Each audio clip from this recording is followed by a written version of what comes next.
The stars looked the same as they always did. Cold, distant, beautiful. Captain Tai-ho stood at the observation deck of the massive ship called the Last Dawn. Behind him, the crew worked in silence. There was nothing left to say. Everyone knew what this day meant. Earth was empty now. The blue planet that had given birth to humanity floated alone in the darkness of space. No lights glowed from its cities. No ships flew from its ports. The humans had packed everything they could carry and left their home behind. Tai-ho pressed his hand against the cold glass of the window. He was 42 years old. He had spent 20 years serving in the human space fleet. He had seen many things in his life. He had fought pirates near the outer rings. He had rescued survivors from burning stations. He had shaken hands with alien ambassadors who smiled with too many teeth. But he had never imagined this day would come. The day humanity would leave the galaxy forever. His communicator beeped softly. He touched the small device on his wrist and heard the voice of his second officer, a young woman named Minji. Captain, the last transport ships have cleared the solar system. All human colonies report complete evacuation. We are ready to jump to the meeting point. Tai-ho nodded slowly, even though she could not see him. Good work, Minji.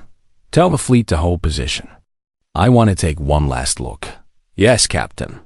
The communication ended. Tai-ho continued to stare at Earth. He thought about his grandmother. She had lived in a small village near the mountains. She used to tell him stories about the old days, before humans discovered they were not alone in the universe. She spoke of a time when people looked up at the stars and wondered if anyone was out there. Now, everyone knew the answer. Yes, there were others out there. Many others. Hundreds of alien species spread across thousands of worlds. They had built a great civilization together. They called it the Galactic Council, and they had made it very clear that humans were not welcome. Tai-ho remembered the first contact. It happened almost 300 years ago. Humans had been so excited. They had sent messages of peace and friendship. They had offered to share their knowledge and culture. They had dreamed of joining a community of stars, but the aliens had looked at humanity and seen only weakness. Humans were too soft, they said. Too emotional. Too primitive. They came from a small planet in a forgotten corner of the galaxy. They had no great technology. They had no powerful weapons. They had nothing to offer. The Galactic Council allowed humans to exist, but only barely. Humans were given the worst trading deals. They were forced to pay heavy taxes. They were banned from sitting on the council. Their diplomats were ignored. Their scientists were mocked. Their soldiers were called cowards. For 300 years, humanity endured this treatment. They worked hard. They improved their technology. They built better ships and stronger stations. They tried again and again to prove their worth, but nothing changed. The aliens continued to look down on them. Some species were cruel. They attacked human ships for sport. They raided human colonies and took prisoners. They laughed when humans complained to the council. The council did nothing. Humans were not important enough to protect. Tai-ho closed his eyes. He remembered a day 10 years ago when he was a young officer on a patrol ship. They had found a human transport vessel drifting in space. Pirates from the Corvan Empire had attacked it. Everyone on board was dead. Men, women, children, all killed for the cargo they carried. Tai-ho had filed a report. He had demanded justice. The council had responded with a short message. The matter does not concern council affairs. Humans should improve their own security. That was it. No investigation. No punishment. No apology. Tai-ho had cried that night. He had cried for the innocent people who died. He had cried for his species that no one cared about. He had cried because he felt so helpless, but that was a long time ago. Things were different now. The door behind him opened with a soft hiss. Taiho turned to see Ambassador Yuna walking toward him. She was a tall woman with gray hair and sharp eyes. She had spent her entire life fighting for humanity's place in the galaxy. She had spoken before the council more times than anyone could count. She had begged, argued, and demanded that aliens treat humans with respect. Now she looked tired. But there was also peace on her face. "It is almost time," she said. Taiho nodded. "I know. Are you ready?" Yuna smiled, but there was sadness in it. "I have been ready for years, Captain. I spent my whole life trying to make them see us as equals. I failed." "You did not fail," Taiho said. "They failed. They chose to be blind." Yuna walked to the window and stood beside him. Together, they looked at Earth one last time. "I recorded my final message to the council," she said. "I kept it simple. I told them that humanity is leaving. We are not coming back. We wish them well. Do you think they will care?" Yuna laughed softly. "No, they will probably celebrate. They always wanted us gone. Now they get their wish." Taiho thought about this. He thought about all the times aliens had told humans to go back where they came from.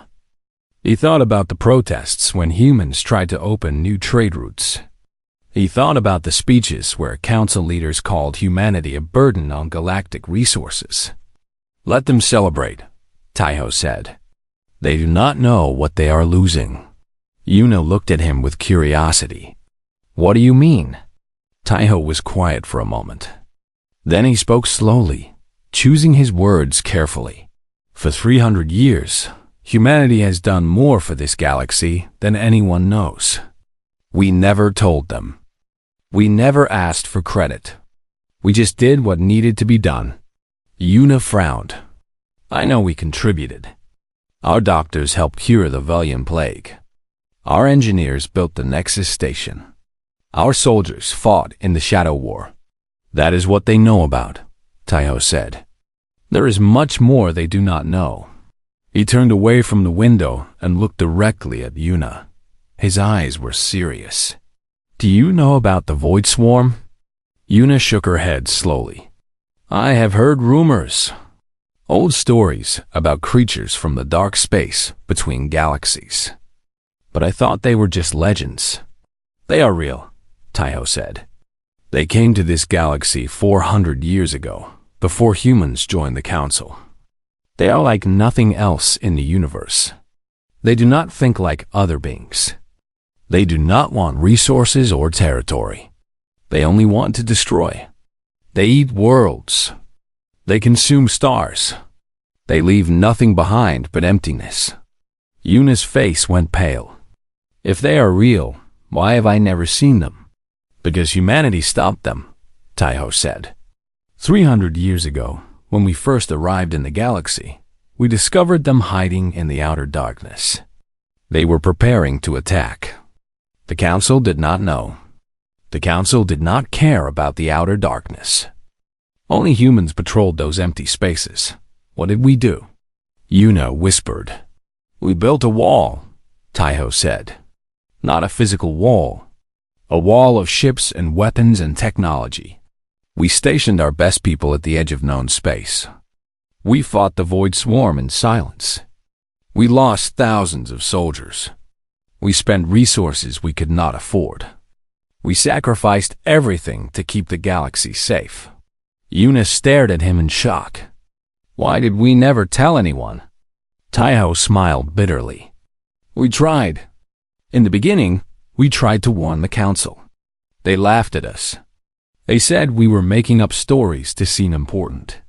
They said primitive humans could not possibly understand threats that the Great Council did not know about. So we stopped trying to convince them," Yuna said, understanding now. "Yes, we just kept fighting. We kept the Void Swarm contained. We protected a galaxy that hated us." Yuna was silent for a long time. Then she asked the question that Taiho knew was coming. "What happens now? When we leave, who will guard the wall?" Taiho looked back at Earth. The planet was getting smaller now as the ship drifted slowly away. "No one," he said. "We are taking our ships. We are taking our technology. We are taking our soldiers. The wall will fall. The void swarm will be free." "You mean?" Yuna could not finish the sentence. "I mean the galaxy will face what we have been protecting it from," Taiho said. "Not because we want revenge.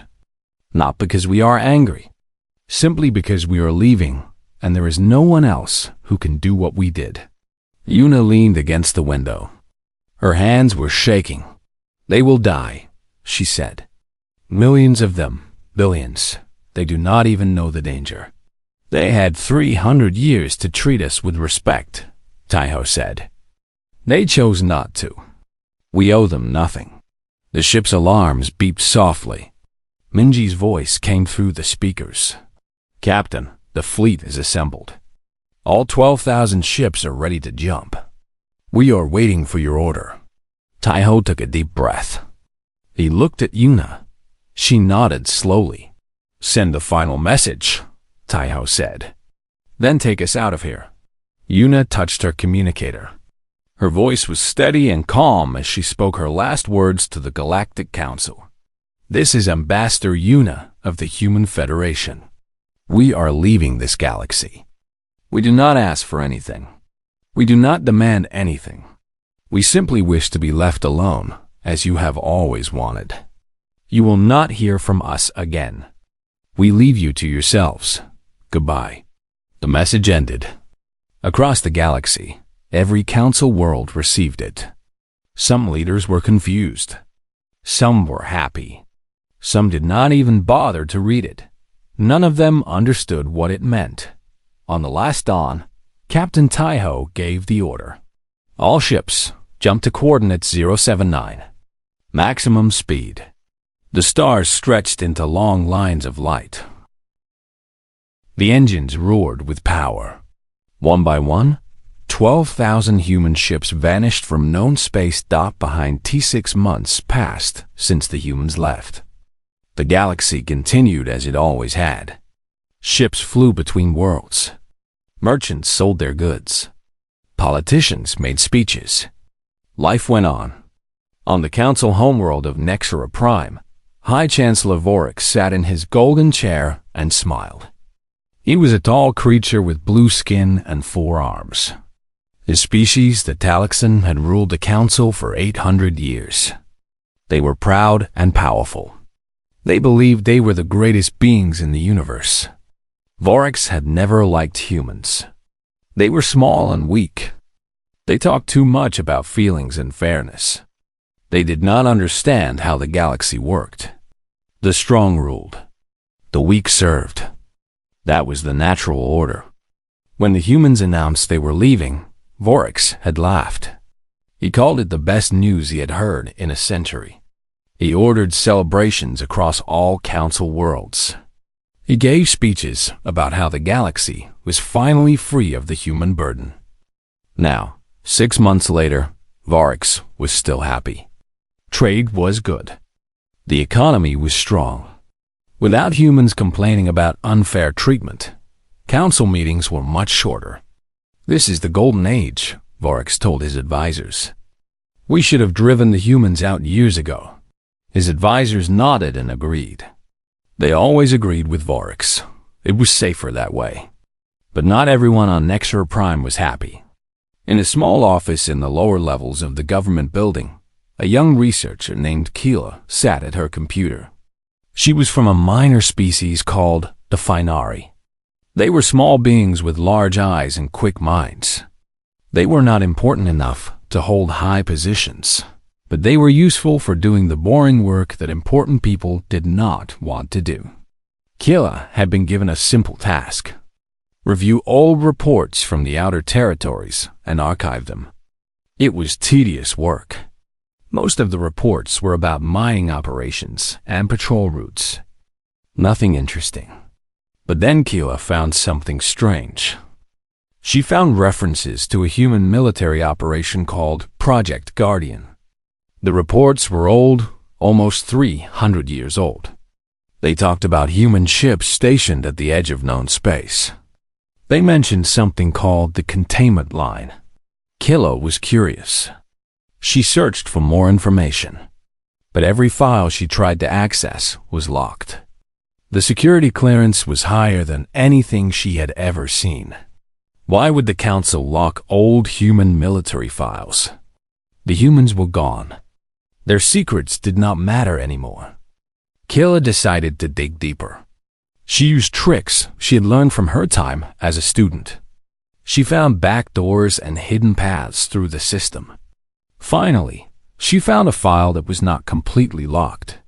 It was a report from General Hyunwoo, a human military commander who had died over 200 years ago. The report was addressed to the Council. Killa read it with growing horror. The report described creatures called the Void Swarm. It explained that they came from the space between galaxies, where no stars existed. They were ancient beings made of darkness and hunger. They could not be reasoned with. They could not be stopped by normal weapons. They lived only to destroy. The report said that humans had been fighting the Void Swarm for almost 100 years at that point. They had built a defensive line at the edge of the galaxy. They had developed special weapons that could hurt the creatures. They had sacrificed countless lives to keep the swarm contained. General Hyunwoo had asked the Council for help. He had requested ships and soldiers and resources.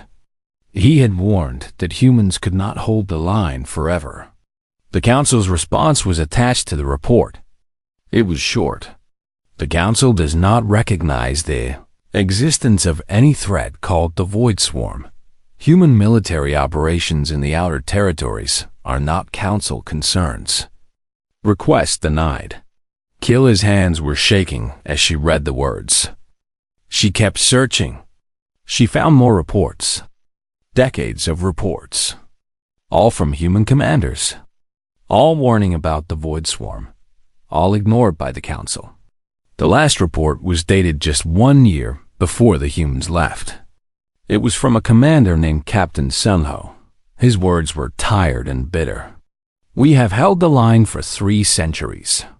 We have lost over 2 million soldiers. We have spent resources that could have built new worlds and new futures. We did this for a galaxy that hates us. We did this because it was the right thing to do. But we are tired now. We are leaving soon. When we go, the containment line will fall. I pray that whoever reads this will understand and prepare. The Void Swarm is patient. They have waited 300 years. They will not wait much longer. Killa closed the file. Her whole body was cold. She had to tell someone. She had to warn the Council. She ran from her office and took the elevator to the upper levels. She pushed past guards and officials. She burst into the chamber of High Chancellor Vorix. High Chancellor, she shouted. I need to speak with you. It is urgent. Vorix looked at her with disgust. His forearms crossed over his chest. Who let this creature in here? He demanded. Guards, remove her. Please. Killa cried as the guards grabbed her arms. You have to listen. The humans were protecting us. There are monsters at the edge of the galaxy. They are called the Void Swarm. The humans held them back, but now the humans are gone. We are in danger. Vorix stared at her for a long moment. Then he laughed. The Void Swarm? He said. That old human story? I have heard that nonsense before. The humans told those lies to make themselves seem important. There are no monsters hiding in the darkness. But I found the reports. Killa said. The humans asked for help hundreds of times. They lost millions of soldiers. It is all in the files. Vorix waved one of his hands dismissively. Human lies. They probably created those fake reports to embarrass the Council. It is exactly the kind of trick those pathetic creatures would try. Please, just look at the files, Killa begged. Just read them. You will see that I am telling the truth." Varix's smile faded. His eyes became cold. "Listen carefully, little researcher. The humans are gone. That is a good thing. I will not let their ghost stories frighten the galaxy. If you speak of this nonsense again, I will have you arrested for spreading panic. Now get out of my sight." The guards dragged Keela away. She screamed and struggled, but it was no use. They threw her out of the building and told her to never return. Keela sat on the cold street and cried. She did not know what to do. She had tried to warn them. They did not listen. 2 weeks later, the first attack happened. It was a mining colony on the outer edge of Council space. The colony was called Horizon Station. 3,000 workers lived there. They mined rare metals from asteroids and sent them to the inner worlds. One night, the workers saw something strange in the sky. The stars were disappearing. One by one, the lights went out. Darkness spread across the sky like a living thing. Then the void swarm arrived. They came as a cloud of shadows. They had no shape that made sense to living eyes. They were darkness that moved. They were hunger that breathed. They fell on Horizon Station like a wave. The workers tried to fight. They had weapons. They had shields. But nothing worked. Their weapons passed through the creatures like they were made of smoke. The creatures passed through their shields like they did not exist.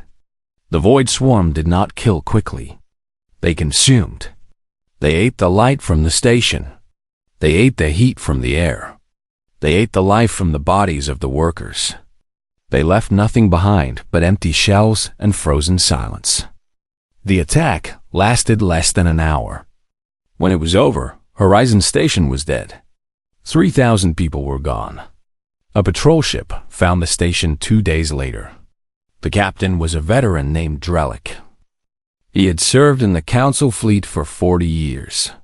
He had seen many terrible things, but he had never seen anything like this. The station was intact. There was no damage. No explosions. No fire. The buildings still stood. The machines still worked. But everything was empty. The people were gone. No, not gone. Drellick found them. They were still there, sitting at their desks, standing at their posts, lying in their beds. But they were not alive. They were not dead in any normal way. They were empty. Their eyes were open, but saw nothing. Their mouths were open, but made no sound. They were shells. Hollow shells that looked like people, but had nothing inside. Drellick sent a message to the Council. His voice shook as he spoke. "This is Captain Drellick of the patrol ship Vigilant. I am at Horizon Station. Everyone is dead. I do not know how to describe what happened here. Something terrible. Something impossible. Please send help. Please send scientists. Please send anyone who can explain this." The Council received the message. They sent investigators. The investigators found the empty bodies.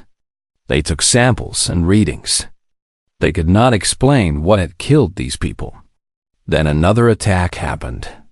A colony world called Farah, 20,000 people. All dead, all empty. Then another, and another. In 3 months, 12 stations and colonies were destroyed. Over 100,000 people were killed. The attacks were moving inward, closer and closer to the heart of Council space. Panic spread across the galaxy. People demanded answers. They demanded protection. They demanded to know what was killing their families. High Chancellor Vorix called an emergency meeting of the Council. Representatives from every major species gathered in the Great Hall on Nexera Prime. They shouted and argued and blamed each other. "What is happening?" The Corvin ambassador demanded. "Our PO." 1 year had passed since the humans left. The galaxy was burning. The void swarm had consumed over 200 worlds. Billions of people were dead.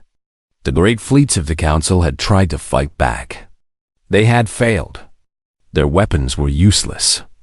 Their shields were worthless. The darkness swallowed everything. High Chancellor Varix was no longer smiling. He had not smiled in months. His blue skin had turned pale. His forearms shook when he raised them. He looked like he had aged 100 years. The council chamber was nearly empty now. Many representatives had fled to their homeworlds. Others had died when the Void Swarm reached their systems. Only a handful remained. "We must find the humans," Vorik said. His voice was weak. "They fought these creatures before. They must know how to stop them." The Corvan ambassador laughed bitterly. "Find the humans? We spent 300 years telling them they were worthless. We ignored their warnings. We mocked their sacrifices. Why would they help us now?" "Because they are human," Vorik said. "They always talked about kindness and compassion. Maybe they will show us mercy. Or maybe they will watch us die," the ambassador replied. "I would not blame them." Vorik stood up. His legs were unsteady, but his eyes were desperate. "Send out search parties. Send messages on every channel. Beg, if we must. Find the humans. They are our only hope." Across the galaxy, council ships scattered into the void. They flew to the edges of known space and beyond. They sent messages in every human language they knew. They pleaded for help. They apologized for past wrongs. They promised to change. Their messages echoed through empty space. No one answered. On the far side of the galaxy, in a region no council map had ever shown, a small ship drifted through a field of stars. The ship was named the Hope Seeker. Its captain was Keela, the researcher who had tried to warn the council 1 year ago. Keela had spent months following the trail of old human reports. She had visited abandoned stations and empty patrol routes. She had found pieces of human technology floating in space. She had collected data and searched for patterns. Now she was farther from council space than any council ship had ever gone. Her supplies were running low. Her ship was damaged from passing through an asteroid field. But she did not turn back. She knew she was getting close. The readings on her scanner were strange. There was something ahead. A signal, faint but constant. It was definitely artificial. Someone had built something out here. Keela adjusted her course and moved toward the signal. After 3 days, she found it. It was a station. Not a council station. Not like anything she had ever seen. It was built from materials she did not recognize. Its shape was smooth and elegant. Lights glowed softly from its surface. It was a human station. Keela docked her ship and stepped inside. The air was warm and clean. The lights turned on automatically as she walked. Everything felt welcoming, even though the halls were empty. She walked for what felt like hours. Finally, she came to a large room filled with screens and computers. This was clearly some kind of control center. One screen was blinking. A message was waiting. Keela touched the screen. A face appeared. It was a human woman with gray hair and kind eyes. Keela recognized her from old news recordings. It was Ambassador Yuna. The message began to play. "If you are watching this, you have come a very long way. Congratulations. I am Ambassador Yuna. I recorded this message before we left council space. I hope that no one would ever need to see it. But if you are here, that means the Void Swarm has returned. I am sorry." Keela listened carefully. Her heart was pounding. "The humans have gone to a new home," Yuna continued. "A place far beyond the known galaxy. We cannot tell you exactly where. We do not want to be found.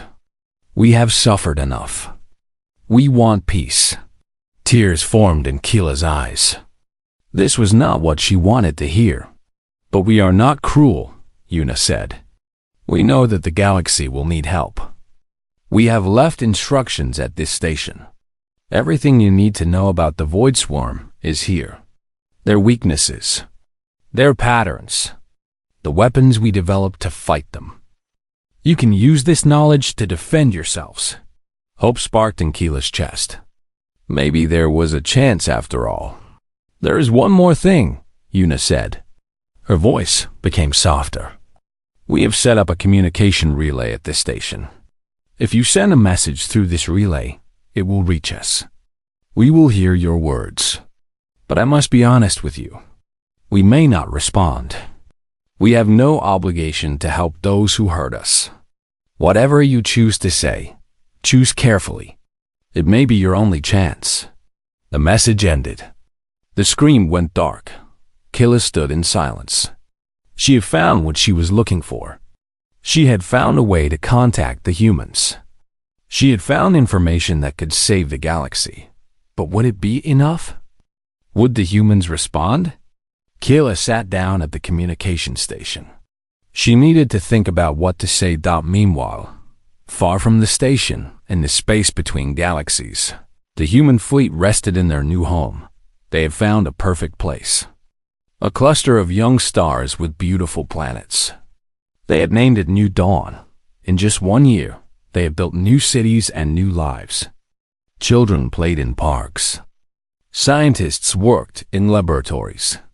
Soldiers finally rested. Diplomat Nari sat in a quiet room on the main colony world. She had been Ambassador Yuna's assistant for many years.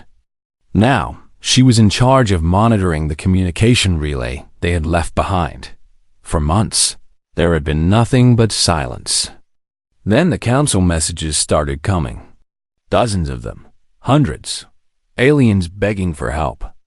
Aliens apologizing for 3 centuries of cruelty. Aliens promising to change their ways. Nari listened to every message. She saved them all. But she never responded. Her assistant, a young man named Ji-hoon, often asked her why. They are dying, Ji-hoon said. Billions of them. We have the knowledge to help. Why do we stay silent? Nari looked at him with sad eyes. Because words are cheap, Ji-hoon. They said they were sorry. But are they really? Or are they just afraid? Does it matter? Ji-hoon asked. People are dying. Innocent people. Children who never hurt anyone. Nari sighed. I know. I think about that every day. But I also think about our children. The human children who were killed by pirates while the council did nothing. The human families who starved because we were given unfair trading deals. The human soldiers who died fighting the Void Swarm in silence. That was the past, Ji-hoon said. We cannot change the past. We can only choose what to do now. You sound like Ambassador Yuna, Nari said with a small smile. She always believed in second chances. And you? What do you believe in? Nari did not answer. She turned back to the communication screen. Another message was coming through. This one was different. It was not from a council ship. It was from the station they had left behind. Someone had found it. Nari leaned forward and played the message. She saw a small alien with large eyes. The alien looked tired and scared, but also determined. My name is Keela, the alien said. I am a researcher from Nexera Prime. I found this station by following the old patrol reports. I know you probably do not want to hear from us. I know we hurt you. The council hurt you. They ignored your warnings. They mocked your sacrifices. They treated you like you were nothing. Keela paused. She seemed to be struggling to find the right words. I cannot speak for the council.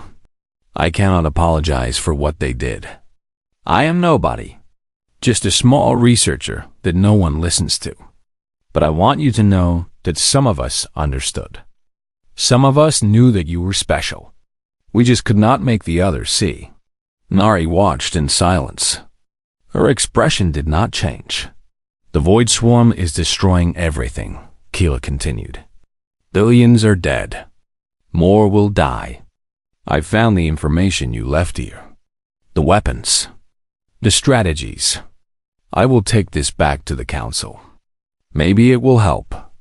Maybe it will not be enough. Killa took a deep breath. I am not asking you to fight for us. I am not asking you to save us. I am just asking you to hear me. I am asking you to know that your sacrifice was not forgotten.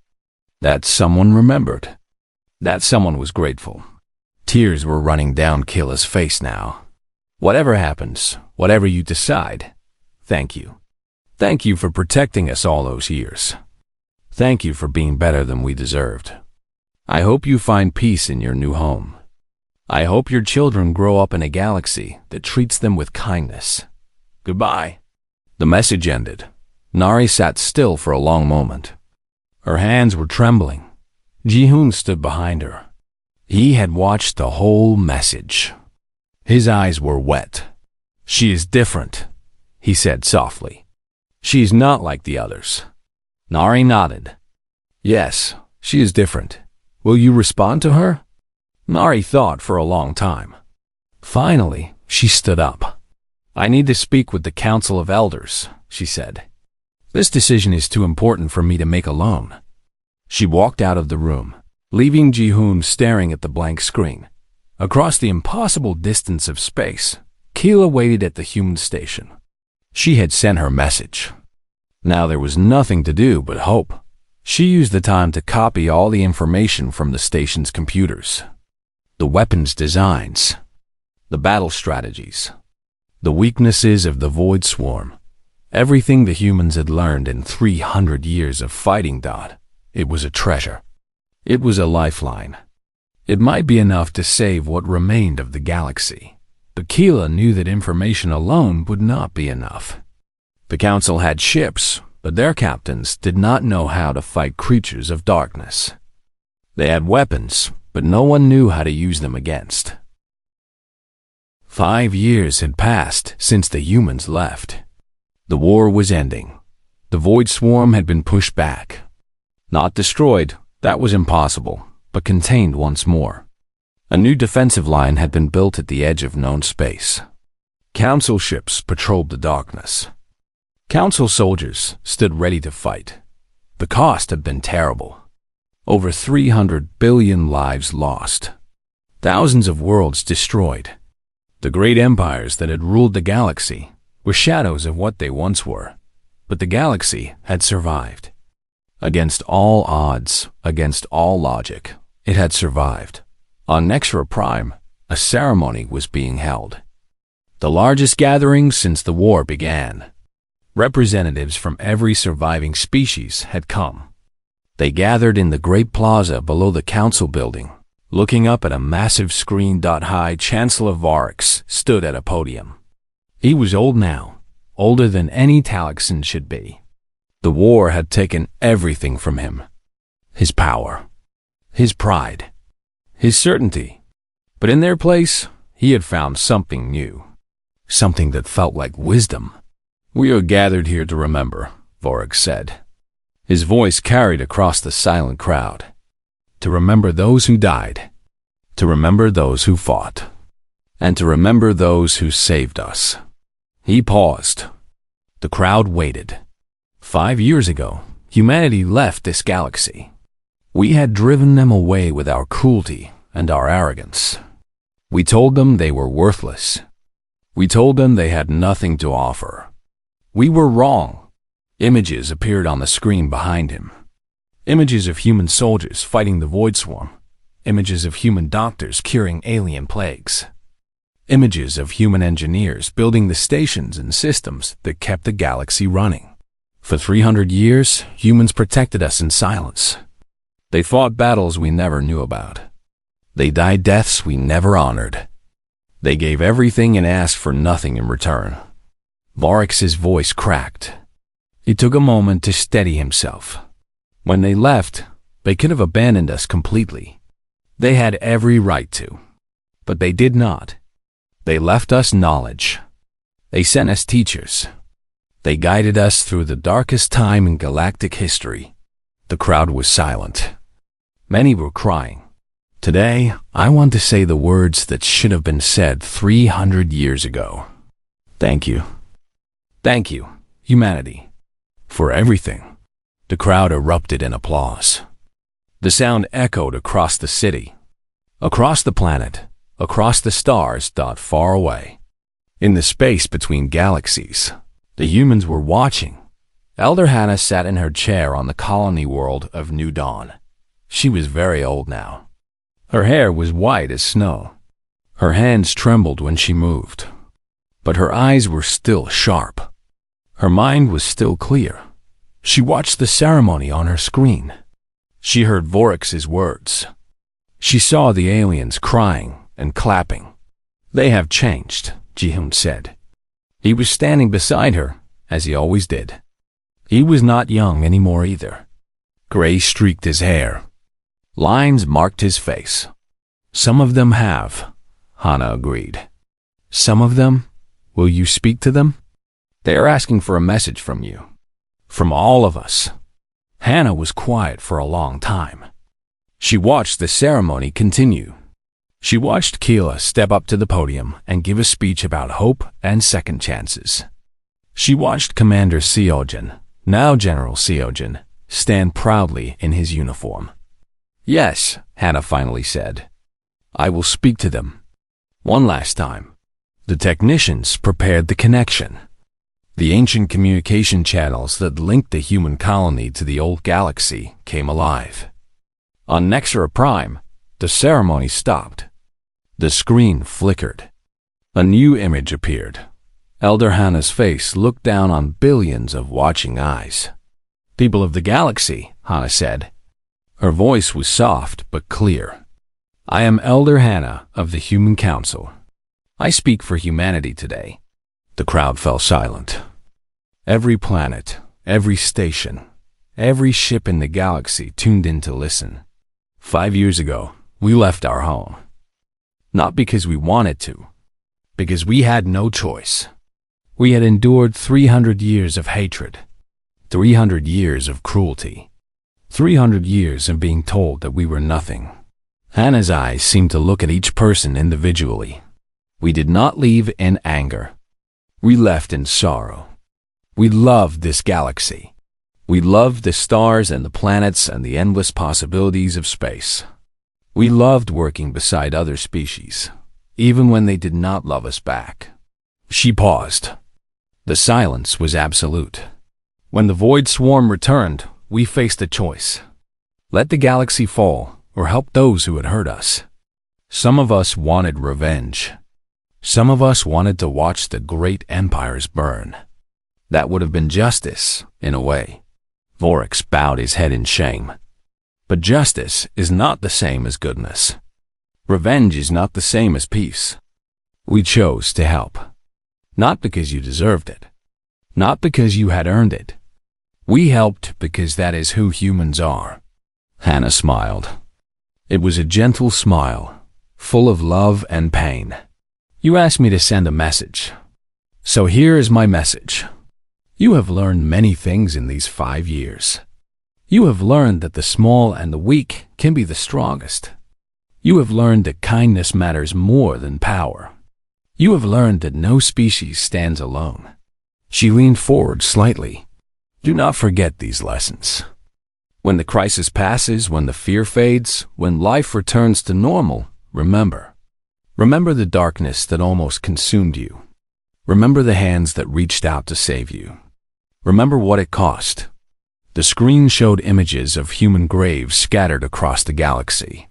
Monuments to those who had died protecting others. Our people gave their lives for a galaxy that hated them. Honor that sacrifice. Not with words, but with actions. Be kind to the weak. Listen to the small. Stand with those who have no one to stand with them. Hannah's voice grew stronger. You wanted a galaxy without humans. For 5 years, you have had it. You have seen what that galaxy looks like. Empty, broken, dying. The images changed.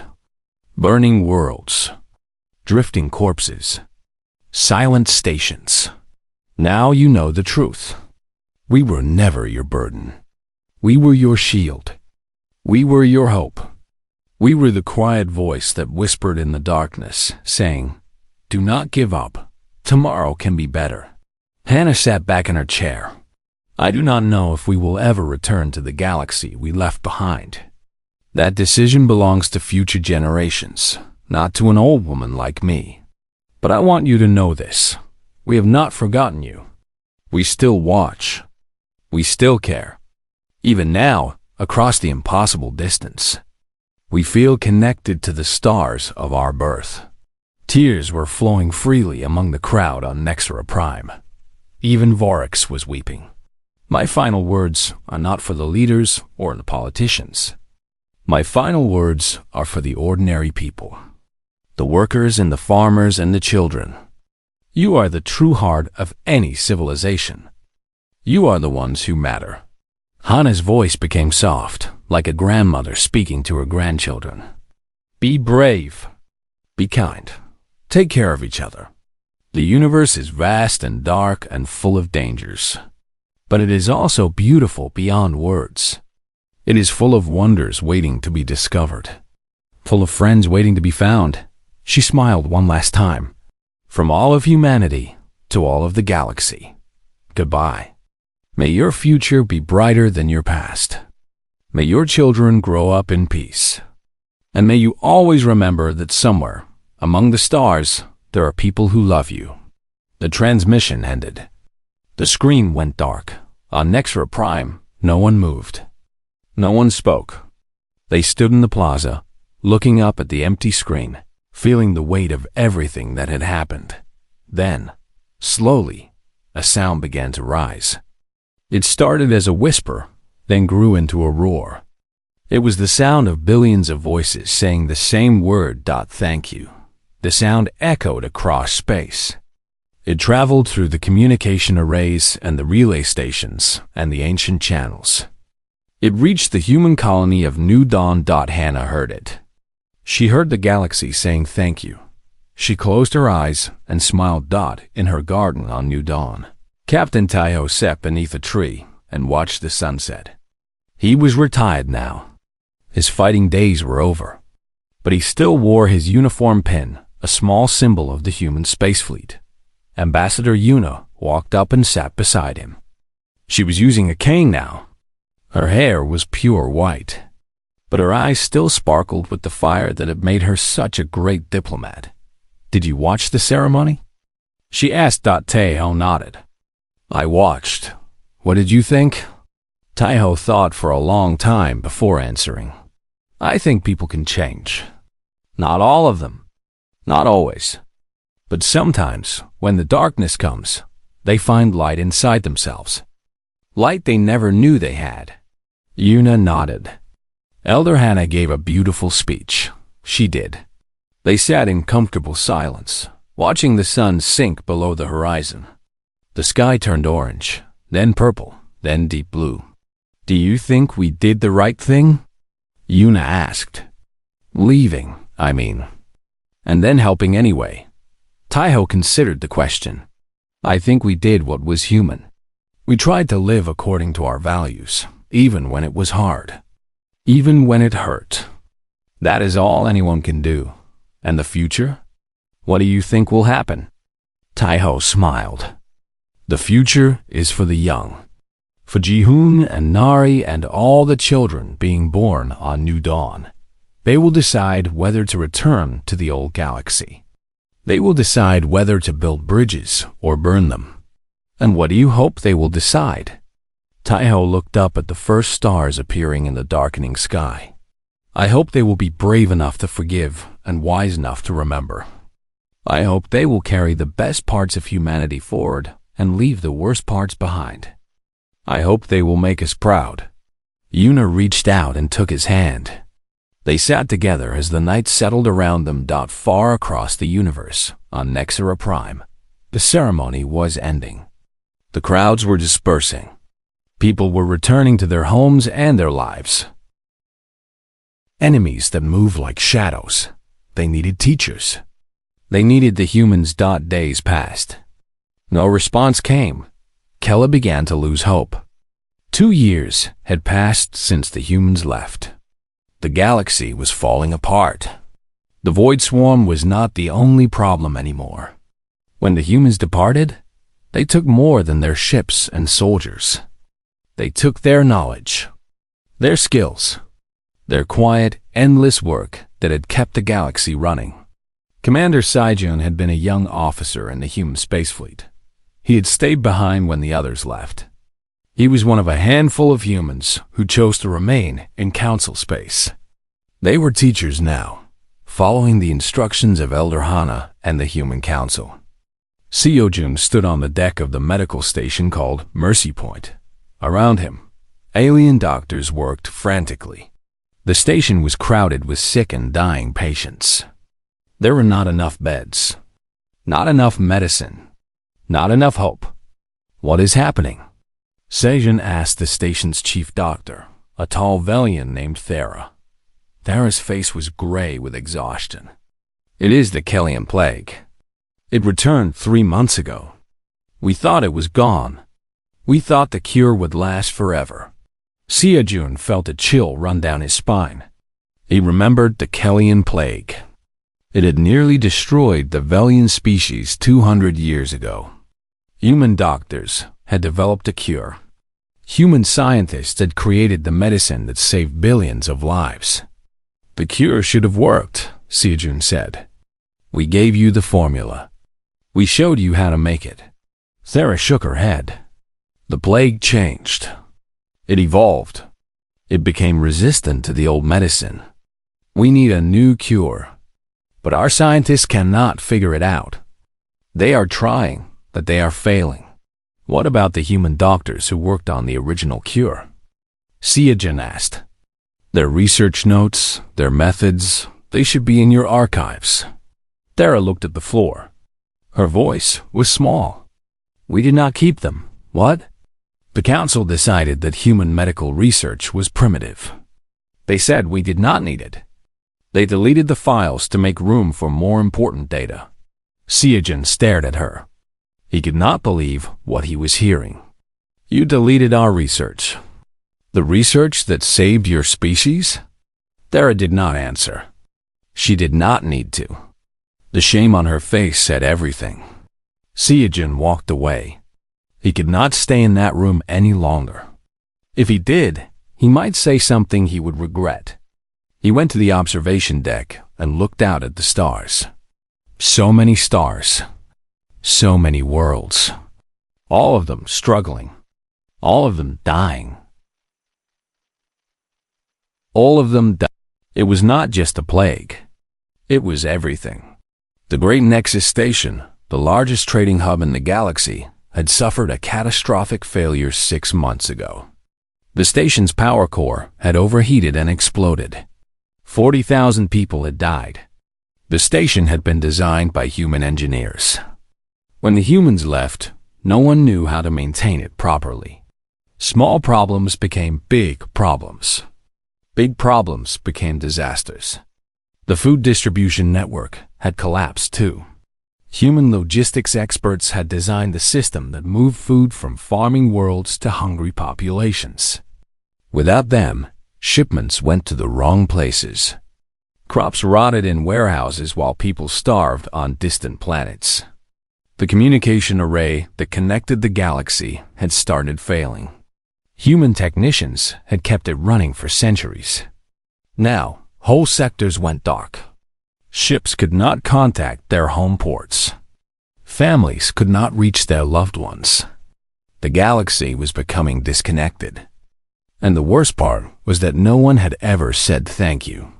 Seojun thought about all the humans who had worked on these systems. Engineers who spent their lives maintaining stations. Doctors who gave everything to cure alien diseases. Scientists who shared their knowledge freely. They had received nothing but contempt in return. Now their work was crumbling, and the galaxy finally understood how much it had depended on humanity. Seojun's communicator beeped. He answered it and saw the face of Keela, the Fenari researcher who had become his main contact with the Council. Commander Seojun, Keela said. We have a problem. Just one? Seojin replied with dark humor. Kayla did not smile. High Chancellor Vorax wants to speak with you. He is requesting a direct meeting. Seojin felt his jaw tighten. Vorax, the alien who had celebrated when humanity left. The leader who had ignored warnings about the Void Swarm. The politician who had spent his career making humans feel worthless. Why would he want to speak with me? Seojin asked. He wants to apologize, Keela said. He wants to beg for more help. Seojin was silent for a long moment. Finally, he spoke. Fine, I will meet him. But not because he deserves it. Because the innocent people on those dying worlds deserve a chance. The meeting took place on Nexera Prime, in the same council chamber where Vorax had laughed at the news of humanity's departure. The room felt different now. The golden decorations looked dull. The great windows showed a sky full of dark clouds. The air smelled like fear. Vorax was waiting when Seojin arrived. The High Chancellor looked like a broken man. His blue skin was pale. His forearms hung limply at his sides. His eyes were hollow. Commander Seojin, Vorax said. His voice was barely a whisper. Thank you for coming. Seojin did not bow. He did not show respect. He simply stood and waited. Vorax took a deep breath. I know you hate me. You have every right to. I was cruel to your people. I celebrated when you left. I was a fool. Seojin said nothing. Everything is falling apart, Vorax continued. The Void Swarm is consuming our outer worlds. The plague is killing millions. Our stations are breaking. Our systems are failing. We cannot stop any of it. We told you this would happen, Seojin said. His voice was cold. We warned you for 300 years. You did not listen. I know, Vorax said. Tears began to fall from his eyes. Seojin had never seen a Talaxan cry before. I know we did not listen. I know we were wrong. I am not asking for forgiveness. I do not deserve forgiveness. Vorax fell to his knees.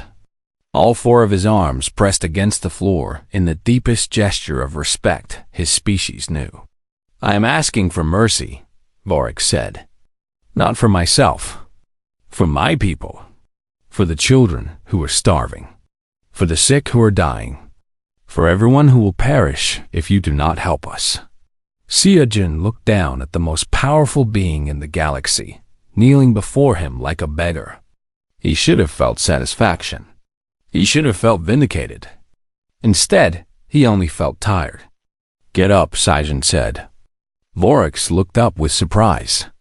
I said, get up. You look pathetic. Vorax slowly rose to his feet. His eyes were confused. Seojin walked to the window and looked out at the city below. It was a beautiful city. Tall towers and flowing gardens. Millions of people lived there. Most of them had never hurt anyone. Most of them were just trying to survive. I lost my sister to Koran pirates when I was young, Seojin said quietly. They attacked our transport ship. Killed everyone on board. My sister was only 12 years old. Vorax listened in silence. I filed a report with the council. Do you know what they said? They said human deaths were not a council concern. They said we should improve our own security. I remember that policy, Vorax said. His voice was full of shame. I helped write it. Seojin turned to face him. I wanted to let you all die. When the humans voted on whether to help the galaxy, I voted no. I wanted you to suffer like we suffered. Vorax did not respond. But I was outvoted, Seojin continued. The others said we could not let innocent people die because their leaders were cruel. They said that was not who we were. A small spark of hope appeared in Vorax's eyes. We are still teaching your scientists and soldiers, Seojin said. We are still sharing our knowledge. That will not stop. But I need you to understand something, Vorax. This is not happening because you deserve it. This is happening because humanity chooses to be better than the galaxy ever was to us. Vorax bowed his head. I understand. Do you? Seojun stepped closer. Because I need you to prove it. Not with words. With actions.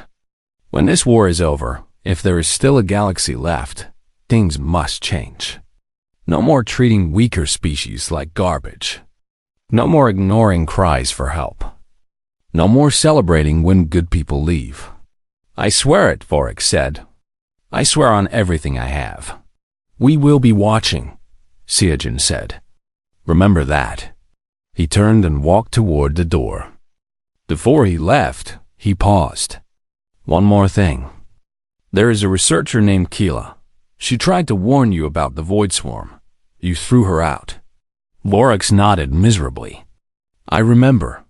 She saved your galaxy. She found our station. She convinced our elders to help. Without her, you would all be dead already. Vorax's eyes widened. I did not know. Of course you did not. You never listened to the small people. The ones who actually did the work. Seojun opened the door. Find her. Promote her. Listen to her. She is worth 100 High Chancellors. The door closed behind him. Vorax stood alone in the empty chamber. For the first time in his long life, he felt truly small. Outside, the war continued. The Void Swarm pressed forward. The plague spread to new worlds. The systems kept failing. But something had changed. The human teachers worked harder. They shared more secrets. They guided more scientists. Slowly, very slowly, the tide began to turn. The new plague cure was discovered by a valiant scientist using human methods. The Nexus station was repaired by engineers following human designs. The communication array was restored by technicians trained by human experts. And on the front lines, Council soldiers learned to fight the Void Swarm. They learned to use the special weapons. They learned to strike